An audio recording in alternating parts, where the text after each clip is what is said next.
कार्यक्रम के मौके पर आपके बीच में आए। निश्चित रूप से जो हम लोगों की सांस्कृतिक धरोहर है, जो हमारी विरासतें हैं, जो हम लोगों की मान्यताएं, परंपराएं, सनातन संस्कृति के कार्य हैं, जो जिनके आधार पर ही कभी हम विश्वगुरु रहे थे, ऐसी सभी सांस्कृतिक विरासतों को सुरक्षित और मजबूत करने का, या कह सकते हैं विरासत के सम्मान के साथ विकास की यात्रा करने का संकल्प हमारी भारत की सरकार ने आदरणीय मोदी जी के नेतृत्व में, उत्तर प्रदेश सरकार ने आदरणीय योगी जी के नेतृत्व में निर्णय लिया है और उसका संवर्धन का लगातार प्रयास किया जा रहा है। इसी के सापेक्ष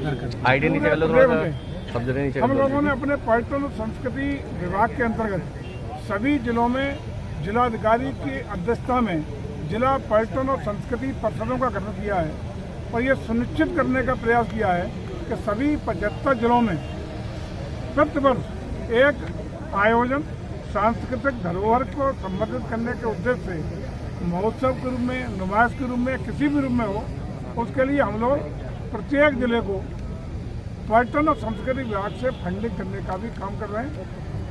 आपके बुलंदशहर के लिए भी हम लोगों ने मुझे लगता था 40 लाख रुपया यहाँ को भी देने का काम किया है। हमारा प्रयास है नंबर 1, हमारी संस्कृति से लोग रूबरू हों, जो हमारी सनातन संस्कृति, परंपरा, आदत, जीवन मूल्य उनसे लोग रूबरू हों। हमारे जो कलाकार हैं उनको रोजी रोजगार के अवसर मिल सके। हमने स्थानीय कलाकारों को जो परफॉर्म होगा उसके लिए अवसर दिया है। आप ये भी जानते होंगे कि हमारी यही धरोहर ऐसी धरोहर है जहाँ तमाम हमारे रोजी रोजगार के छोटे छोटे दुकानदारों को भी अवसर मिलते हैं। हमारे गांव देहात के रहने वाले लोगों को भी यहाँ मनोरंजन के रूप में तमाम चीज़ें एक आनंद लेने का विषय बनती है और हमारी जो परंपराएं हैं उनके संवर्धन का स्वरूप मिलता है। इसलिए हम लोग चाहते हैं कि ये परंपरा तेज़ी से हम लगातार बढ़ाएं और इसका पक्का अगर कहीं उदाहरण है तो उदाहरण है महाकुंभ 2025 तो तीर्थराज प्रयागराज की धरती पर माँ गंगा, माँ यमुना, माँ सरस्वती की त्रिवेणी के पवित्र संगम पर आयोजित हुआ, जिसमें दुनिया के 100 से ज़्यादा लोगों, 100 से ज़्यादा देशों के श्रद्धालुओं ने आकर आस्था, श्रद्धा और पुण्य की डुबकी लगाने का काम किया। जिसने चाइना और भारत को छोड़ दें, किसी देश की दुनिया में आबादी नहीं है, उस आबादी से ज़्यादा 66 करोड़ से ज़्यादा श्रद्धालुओं को एक 45 दिन की समयावधि के अंतर्गत आस्था, श्रद्धा की डुबकी लगाने का नया इतिहास बनाने का काम किया। और आज तो लोग, दुनिया के लोग ये रिसर्च कर रहे हैं कि एक 45 सीमित दिनों के आयोजन में इतने सारे लोगों की व्यवस्थित तरीके पे इतना ध्यान कैसे हो गया। आज ये भी सर्च का वजह है कि जो हमारी जो लोग कटाक्ष करते थे, सरकार इतना रुपया खर्च कर रही है, प्रदेश सरकार इतना कर रही है, केंद्र सरकार इतना कर रही है, सभी से निवेदन करते हैं कि स्थान ग्रहण करें। सही जवाब मिल गया है। जहाँ हम लोगों ने छोटे से खर्चे के रूप में, खर्चा भी कुछ नहीं है, खर्चा का मतलब हमारे इंफ्रास्ट्रक्चर डेवलपमेंट, लोग हितकारी जो डेवलपमेंट के कार्य हुए वो आगे भी करवाने वाले हैं। लेकिन 3 लाख करोड़ से ज़्यादा का आज की में उछाल महाकुंभ के आयोजन, अरे आप लोग इतना डूबे, इसका मतलब साहब है कि हम अपनी विकास की यात्रा को भी, अरे भैया बोल काम करेंगे, सपने को भी पूरा करेंगे जो आदरणीय मोदी जी ने संकल्प लिया है कि हम इन्हीं सनातन मान्यताओं, परंपराओं, संस्कारों के बल पर विश्वगुरु से पुनः विश्वगुरु भारत को बनाएंगे। हम इन्हीं सब हमारे नौजवान, हमारी महिलाएं, हमारे जो अन्य अन्य क्षेत्रों के किसान, उद्योग, सबको एक नई ऊर्जा देकर सनातन की विरासत को आगे बढ़ाते हुए निश्चित रूप से विकासशील भारत से विकसित भारत बनाने का भी सपना पूरा करेंगे। और इसी परिप्रेक्ष्य में आज ये जो यहाँ का महोत्सव की शुरुआत हो रही है, ये मैं शुभकामना देता हूँ कि बुलंदशहर इसके जुड़े, इसके माध्यम से आगे बढ़े, ग्रामीण अंचल के लोग भी इसमें आनंद लें, तमाम कलाकारों की प्रस्तुतियाँ भी यहाँ होंगी, तमाम लोग रोजी रोटी के साधन भी जुटाएंगे। कहीं न कहीं आर्थिकी में भी कुछ लोगों को बड़े अवसर मिलेंगे।